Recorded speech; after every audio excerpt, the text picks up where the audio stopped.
జొన్నల పిండితో జావని తయారు చేస్తున్నా. ముందుగా ఒక బౌల్లో పిండిని వేసుకొని దాంట్లో నీళ్ళని పోసుకోవాలి. దాన్ని గిలగిలా తిప్పాలి.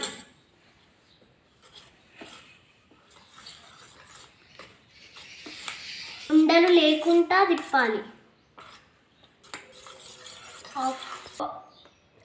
ఒక బౌల్ని స్టవ్ మీద పెట్టుకొని దాంట్లో వాటర్ని పోయాలి.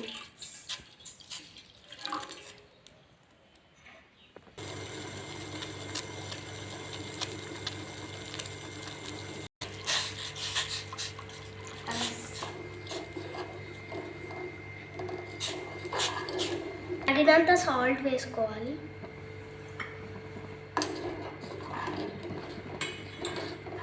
జావా రెడీ అయిపోయింది. ఇక ఇంట్లోకి మనం ఉల్లిగడ్డలు అలాగే పచ్చిమిర్చిలు వేసుకుందాం. అలాగే కొంచెం నిమ్మకాయ పిండుకుందాం.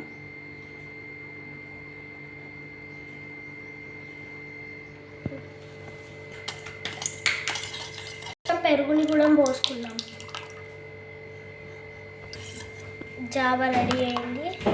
ఆరోగ్యానికి చాలా మంచిది రాగి జావా.